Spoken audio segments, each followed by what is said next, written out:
दोस्तों, हमें बचपन से ही कहानियों में बड़ा इंटरेस्ट होता है। फिर वह कहानी चाहे दादी सुनाए चाहे नानी, मम्मी या किसी के द्वारा भी कहानी के सभी कैरेक्टर यानी पात्र को अच्छे से विजुलाइज करते हैं और उनकी इमेज अपने दिमाग में बनाते हैं और पूरी कहानी को बहुत ही इंटरेस्ट के साथ सुनते हैं तथा कहानी से मिलने वाली बड़ी बड़ी सीख को लाइफ में हमेशा ध्यान रखते हैं। यही कारण है कि हमारी शिक्षा प्रणाली ने भी हमारे किताबों में शिक्षा को रोचक बनाए रखने के लिए हमारे कई विषयों में ज्ञान की ढेर सारी बातें कहानी के माध्यम से दी हुई हैं। यह कहानियाँ किसी के जीवन अनुभव, आत्मकथा तथा प्रेरणा आदि पर आधारित होती हैं। तो नमस्कार दोस्तों, एक बार फिर से आप सभी का स्वागत है हमारे चैनल रीड विद स्काई में। आज हम पढ़ेंगे इंटरमीडिएट की इंग्लिश का पहला lesson, a girl with a basket का पहला पैराग्राफ और जानेंगे बहुत ही आसान तरीके से इसका एक्सप्लेन। चलिए दोस्तों शुरू करते हैं आज का लेसन।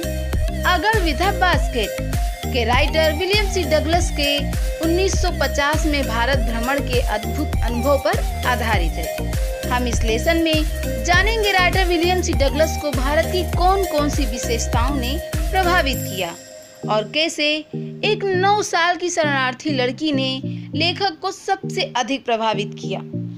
चलिए शुरू करते हैं। Paragraph first. I had left new Delhi for the Himalayas.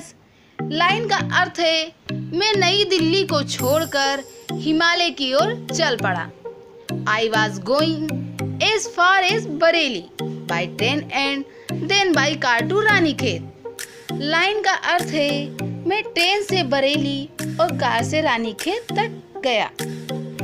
An old British Army hill station located on a 6,000 foot ridge opposite a 120-mile stretch of snow-capped Himalayas।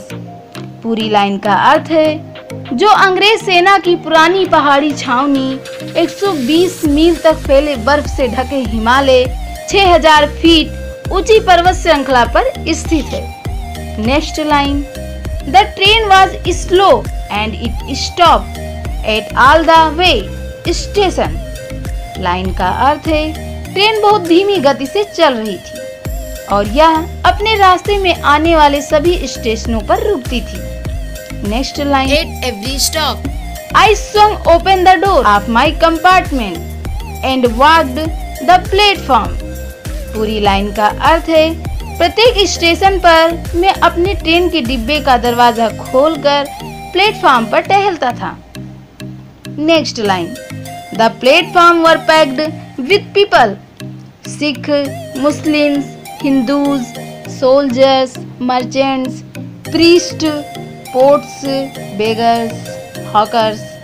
पूरी लाइन का अर्थ है प्लेटफॉर्म पर बहुत भीड़ थी जिसमें सिख, मुस्लिम, हिंदूज, सैनिक, व्यापारी, पुजारी, कुली, भिखारी, फेरी वाले थे।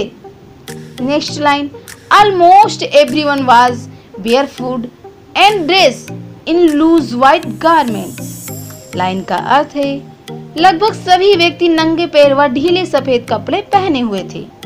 I would ask at least 3 people before I could find one who spoke English. Line का अर्थ है मुझे कम से कम 3 लोगों से पूछताछ करने के बाद एक व्यक्ति ऐसा मिला जो अंग्रेजी बोल सकता था। Next line. We would talk world fair and every major topic the news of the day produced. Line का अर्थ है हमने विश्व की गतिविधियों तथा उस दिन के समाचारों के प्रत्येक महत्वपूर्ण विषय पर बातें की। Next line. In this way I was trying to get a feel of the pulse of the nation, checking opinion against official attitude and reports।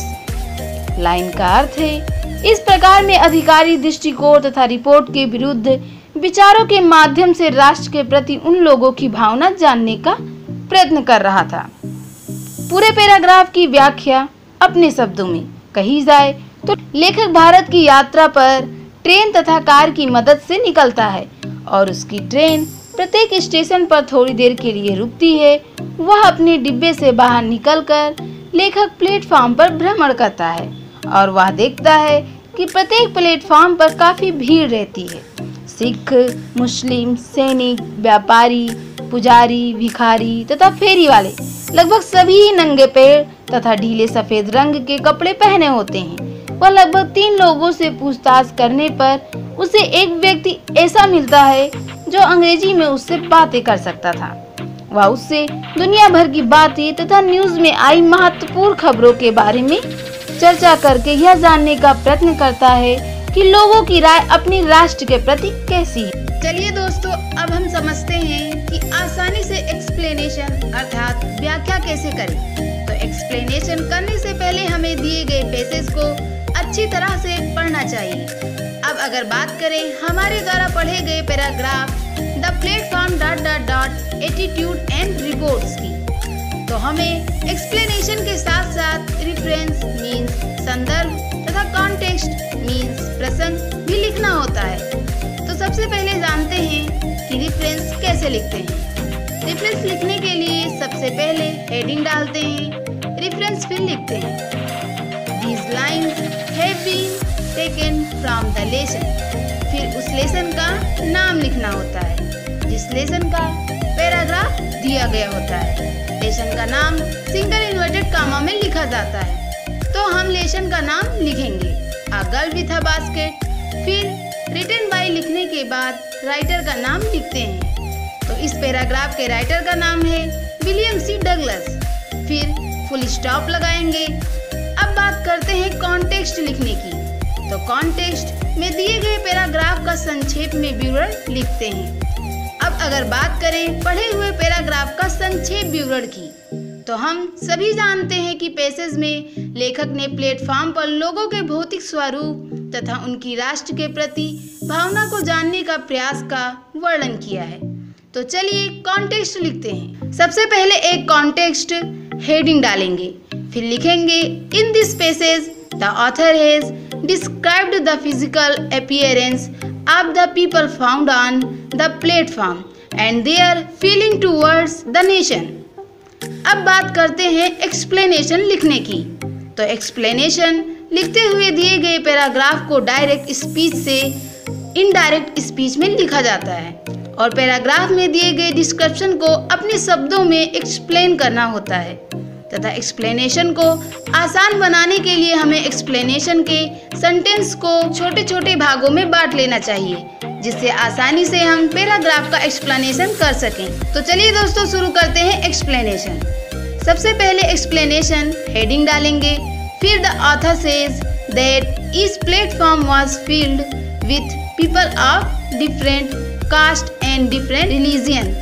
लेखक कहता है कि प्रत्येक प्लेटफॉर्म अलग अलग जाति और धर्म के लोगों से भरा हुआ था। Some of them were Sikh, Muslims and Hindus, and some of them had different occupations like soldiers, merchants, priests, beggars, hawkers and porters etc।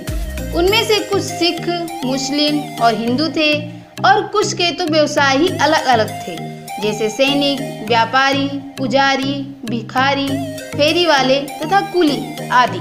They barefooted and in loose white clothes। वह नंगे पैर तथा ढीले white कपड़ों में थे।